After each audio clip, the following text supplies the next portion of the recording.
दोस्तों दौरे West Indies हतमी फैसला आ चुका है कि भाई ये अब ओडीआई होंगे नहीं होंगे। तो आज वेस्ट इंडीज़ ने भाई टाटा बाय बाय फिश करा दिया है पीसीबी को कि भाई हम ओडीआई लाजमी खेलेंगे। और जो आप सजेशन दे के ऐसे 7 T20 की वो हम रिजेक्ट कर रहे हैं। तो आज उन्होंने भाई हतमी फैसला दे दिया और बोला कि भाई हम 3 T20 और 3 ही ओडीआई खेलेंगे अगेंस्ट पाकिस्तान। और अब ये जो डेट है वो भी सामने आ चुकी है और king Babar and Rizwan come back करने वाले हैं इस ओडीआई मैचेस के अंदर। ठीक हो गया, क्योंकि T20 में तो आसिफ जो सर ने पूरा ठप्पा लगा दिया हुआ इन दोनों के ऊपर कि भाई ये दोनों फिट ही नहीं है। ठीक हो गया, अब खुद इनकी जो परफॉर्मेंस है वो भी अब उठा कर देख लीजिएगा। वो एक ही वर्ल्ड कप था 92 का, उसके बाद ऐसी कोई परफॉर्मेंस सामने नहीं आई इनकी। लेकिन अब इन्होंने कह दिया कि बाकी जो बेस्ट मैन है पाकिस्तान के बाबर और रिजवान दोनों अनफिट हैं फॉर T20, क्योंकि आप जब तक स्ट्राइक रेट हाई नहीं करेंगे तब तक आप T20 नहीं खेल सकते। लेकिन अब खेलने का अंदाज़ हर एक का अपना-अपना होता है, ठीक है? अब ये बोलें कि मैं एक वसीम अकरम बन गया हूँ, ठीक है? जब मैंने 2 का वर्ल्ड कप था तो ये भी अब मानने वाली बात तो नहीं है ना, ठीक हो गया? हर कोई वसीम अकरम नहीं बन सकता। जैसे जसप्रीत बुमराह है, वो कहते हैं कि इंडिया वाले कि ये पाकिस्तान के अंदर वसीम अकरम है, उसके बराबर का बॉलर है। तो हकीकत बात ये है कि भई वो वसीम अकरम की शलवार का नाड़ा भी नहीं है, ठीक हो गया? क्योंकि भाई एक मैच उसने खेला है और इंजर हो चुका है, ठीक है? इंजरी ज़्यादा है उसकी करियर के अंदर और जो मैच खेले हैं वो कम है। लेकिन बात अब ये है कि भई आकर जो इसका जो मेंटालिटी है ना वो भी है कि भई आपने 10 गेंदों में 30 स्कोर मारने हैं, यानी कि 3 स्कोर स्ट्राइक रेट से खेलेंगे तब जाके आप क्रिकेट के अंदर फिट होंगे। लेकिन बात ये है कि अभी आप एक सीरीज़ के खेलने के ऊपर ना उछल रहे हो अगेंस्ट बांग्लादेश, और आप जो नेक्स्ट सीरीज़ वो भी आ रही है वो भी अगेंस्ट बांग्लादेश ही है।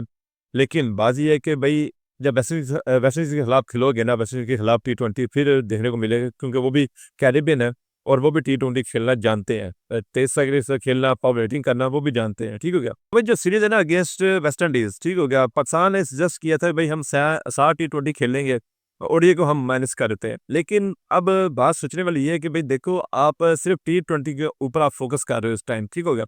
ओडीआई को आपने अंदर से निकाल ही दिया होगा ऑलमोस्ट। आपका दिल है सिर्फ जो शॉर्ट फॉर्मेट है ना T20 का वही बस बचे, ना ओडीआई खेलना पड़े ना टेस्ट मैच खेलने पड़े आपको, ठीक हो गया? क्योंकि आपकी जो बैट्समैन की जो कैपेबिलिटी है वो वैसी बिल्ड ही नहीं हो पा रही, ना वैसी कैपेबिलिटी के बैट्समैन हैं आपके पास या बॉलर हैं जो टेस्ट के अंदर लगातार 10 ओवर करा सकें या ओडीआई के अंदर आपके जैसे पूरे 50 ओवर खेल पाएँ, ठीक हो गया?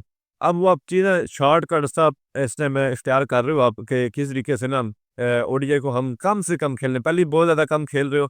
7 मैच पर ईयर आपके पास आ रहे हैं, 7 मैच पर ईयर, और ये किसी टीम का सबसे कम ओडीआई खेलने का कैरियर है और जो अच्छी टॉप टीम के अंदर आता है, ठीक हो गया?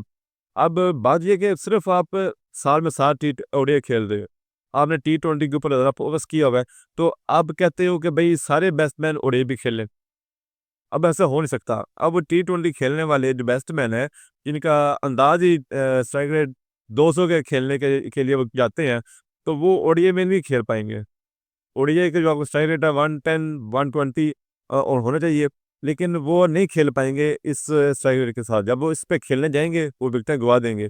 वो तेज़ भी खेलेंगे तब भी विकेटें गँवाएँगे, क्योंकि इस कैपेबिलिटी के वो भी बैट्समैन नहीं है। लेकिन आप बना रहे हो, धक्के से बना रहे हो, कोई बात नहीं है। अभी एक सीरीज़ हुई है, अब एक सीरीज़ आने वाली है, जब नेक्स्ट आएगी ना T20 की सीरीज़ अगेंस्ट वेस्ट इंडीज़, उसमें आपका ना असल जो है ना असली सामने आएगी खुल के।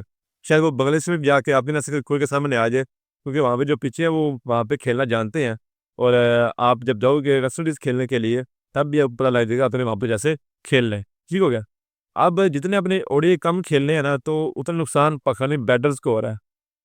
अभी भी आप देख लो इंडिया जो ओडीआई खेलेगा वो ज़्यादा खेलेगा, पाकिस्तान की निस्बत, ठीक हो गया? अब आप कहते हो कि बाबर के वो जो परफॉर्मेंस है वो नहीं आ रही। बाबर के कोई रिकॉर्ड नया नहीं आ रहा। बाबर रन नहीं बना पा रहा, वो कैसे कैसे बनाए? जब आपने साल में 7 ओडीआई खिलाने हैं अपनी टीम को, ठीक हो गया?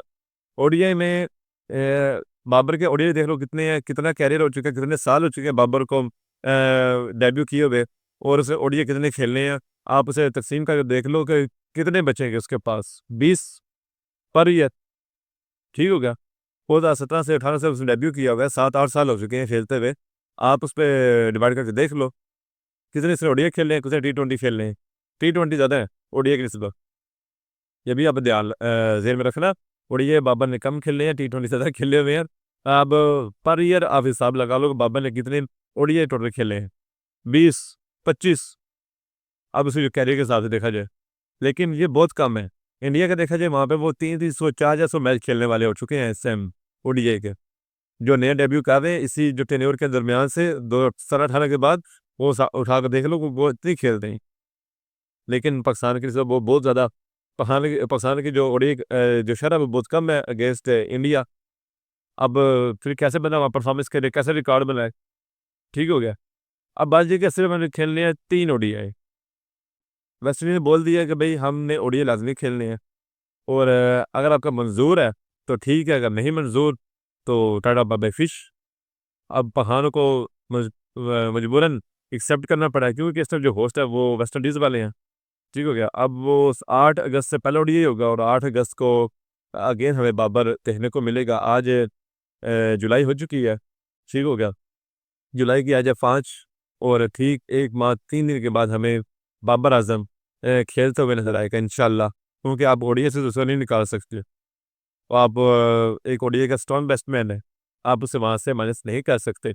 अगर करते भी हो ना तो फिर आपके जो कोच है ना वो सवाली निशान के ऊपर आएँगे। लेकिन उससे पहले जो है ना कोच का भी इतिया पांचा हो जाएगा। वो ऐसे होगा जब 31 2 और 3 को जब 3 टी20 होंगे ना, उसके अंदर ही आपका सारा खुलासा निकल के सामने आ जाएगा। आपने कैसी मेहनत की है टीम के ऊपर, आपने कैसी टीम बिल्ड की है फॉर एशिया कप 2025 के लिए, वो भी समझ आ जाएगी आप, ठीक हो गया। क्योंकि वेस्ट इंडीज़ के टूर के बाद आ जाएगा एशिया कप और एशिया कप ही वो आपका मेन खुलासा होगा पूरे आपकी टी20 टीम, ठीक हो गया।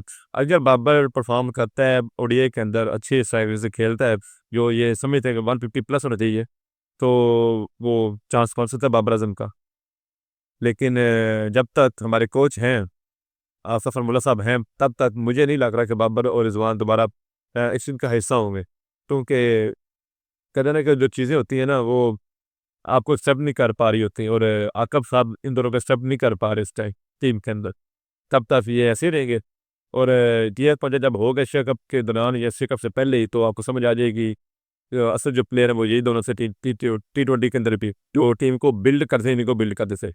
ये शेयर की वीडियो होपफुली आप एंजॉय भी करेंगे, लाइक कर दें, शेयर कर दें, मुझे बताएं कमेंट बॉक्स के अंदर कि बाबर रिजवान को आप देने के कितने उतावले होते जा रहे हैं। तो अभी तक नेक्स्ट वीडियो पर बहुत सा खैर रखिए, फिर सी यू, बाय बाय।